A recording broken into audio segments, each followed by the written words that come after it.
దీంతో నామినేషన్ దాఖలు కోసం ఏర్పాటు చేసిన కౌంటర్లన్నీ కూడా క్యాండిడేట్లతో కిటకిటలాడుతూ కనిపించాయి. అలాగే నామినేషన్ల ఉపసంహరణకు ఫిబ్రవరి 3వ తేదీ చివరి తేదీ కాబోతోంది. ఇక ఆదిలాబాద్ వ్యాప్తంగా దాఖలైనటువంటి నామినేషన్లకు సంబంధించి పూర్తి అప్డేట్ మా ప్రతినిధి సారంగపాణి లైవ్ లో అందిస్తారు. సారంగపాణి. నలిని ఆదిలాబాద్ ఉమ్మడి జిల్లా వ్యాప్తంగా 10 మున్సిపాలిటీలు ఒక కార్పొరేషన్ సంబంధించిన మున్సిపల్ ఎన్నికలు జరుగుతున్నాయి. ఇందులో నామినేషన్ల సమయం ముగిసినప్పటికీ ఆదిలాబాద్ మున్సిపాలిటీ పరిధిలో దాదాపు 100 మందికి పైగా ఆ సమయానికి ముందు గేట్ లోపలికి వచ్చారు. వాళ్ళ నామినేషన్ పత్రాలతో ఇప్పుడు క్యూలో ఉన్నారు. ఇంకో 2-3 గంటలు సమయం పట్టే అవకాశం ఉంది. అయితే ఇప్పటికే వందల సంఖ్యలో నామినేషన్లు దాఖలయ్యాయి. ఆదిలాబాద్ జిల్లా విషయానికి వస్తే ఒక ఆదిలాబాద్ మున్సిపాలిటీ మాత్రమే ఉంది. ఇటు నిర్మల్ జిల్లాలో 3 మున్సిపాలిటీలు ఉన్నాయి. నిర్మల్ జిల్లాలో నిర్మల్, బైన్సా, ఖానాపూర్ ఉంది. అదేవిధంగా మంచిర్యాలలో కేతన్పల్లి, బెల్లంపల్లి, లక్చెట్పేట, చెన్నూరు మున్సిపాలిటీలు ఉండగా మంచిర్యాల కార్పొరేషన్ ఉంది. ఇక్కడ 60 డివిజన్లు ఉన్నాయి. ఇక్కడ అధికార కాంగ్రెస్ పార్టీ అభ్యర్థులు అదేవిధంగా బీఆర్ఎస్ సంబంధించిన అభ్యర్థులు ఎక్కువగా నామినేషన్ దాఖలు చేశారు. అదేవిధంగా చెన్నూరులో కాంగ్రెస్ పార్టీ అభ్యర్థులు ఎక్కువగా నామినేషన్ దాఖలు చేశారు. అయితే ఇక్కడ బీజేపీకి తక్కువ మంది అభ్యర్థులు నామినేషన్ వేసిన పరిస్థితి. ఇక కొమరంభీం జిల్లాలో ఆసిఫాబాద్ అదేవిధంగా కాగజ్నగర్కు సంబంధించిన మున్సిపాలిటీలు ఉన్నాయి. అక్కడ సైతం ఆ మున్సిపాలిటీలో బీఆర్ఎస్ అదేవిధంగా కాంగ్రెస్ పార్టీకి చెందిన వాళ్ళు ఎక్కువగా నామినేషన్లు దాఖలు చేశారు. అయితే వందల సంఖ్యలో నామినేషన్లు వచ్చాయి వివిధ డివిజన్లకు. ఉమ్మడి ఆదిలాబాద్ జిల్లా వ్యాప్తంగా ఉన్న ఏదైతే 10 మున్సిపాలిటీలు ఒక కార్పొరేషన్ కలిపి 328కి సంబంధించిన వార్డులు ఉన్నాయి.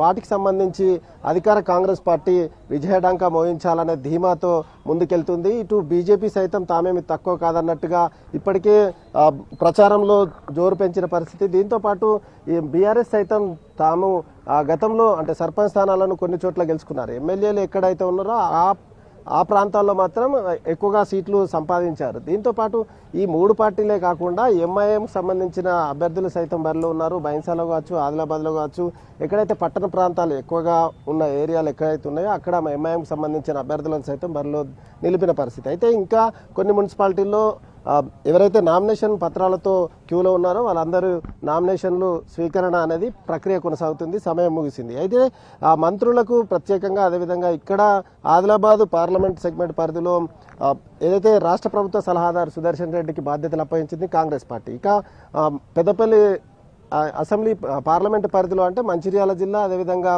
కొమరంభీం జిల్లా ఆ పరిధిలో చూసుకున్నట్లయితే అక్కడ మంత్రి జూపల్లికి ఇన్ఛార్జి బాధ్యతలు ఇచ్చారు. దీంతోపాటు బీజేపీ కావచ్చు, బీఆర్ఎస్ కావచ్చు భుజాల పైన వేసుకొని, ఎందుకంటే సర్పంచ్ ఎన్నికలు కేవలం పార్టీ గుర్తుల మీద కాదు కాబట్టి అప్పుడు నడిచిపోయింది. కానీ ఇప్పుడు పార్టీ గుర్తులపైన గెలుపు ఓటములు, పార్టీ గుర్తులపైన పోటీ చేస్తారు. గెలుపోటములు అనేది ప్రభావితం చూపే అవకాశం ఉంటుంది. ఏ పార్టీకి ఎంత ఉంది అనే మైలేజ్ ఉందా అనేది దీంతో తేలిపోనున్న నేపథ్యంలో పార్టీ ఎక్కడ లోపాలు ఉండకూడదు అనే నేపథ్యంలో ఆయా రాజకీయ పార్టీలకు సంబంధించిన ప్రముఖులు, మంత్రులు అదేవిధంగా ఎమ్మెల్యేలు శక్తివంచన లేకుండా క్షేత్రస్థాయిలో గ్రౌండ్ ప్రిపేర్ చేస్తున్న పరిస్థితి కనిపిస్తుంది. దీంతోపాటు కొన్ని పార్టీలకు సంబంధించి ఇంకా ఒక్కొక్క వార్డులో రెబల్స్ సైతం నామినేషన్ దాఖలు చేస్తున్నట్టుగా మనకు అందుతున్న సమాచారం. అయితే వీరిని రెబల్స్ను బుజ్జగించడం కోసం సమయం ఉంది, బీఫామ్ ఇవ్వడం కోసం సైతం సమయం ఉంది. అయితే బీఫామ్లు చాలా చోట్ల బీఫామ్లు అయితే అభ్యర్థులు ఇవ్వలేదు.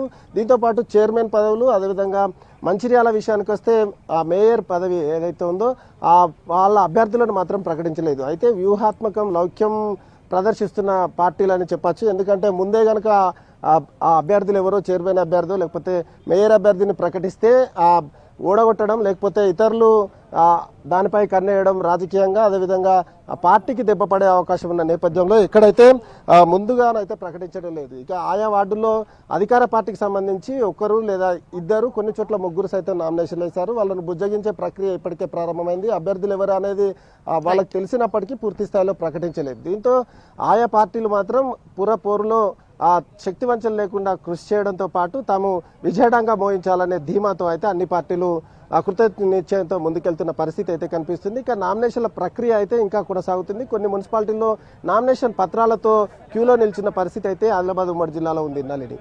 Right Sarangapani, thank you for the live.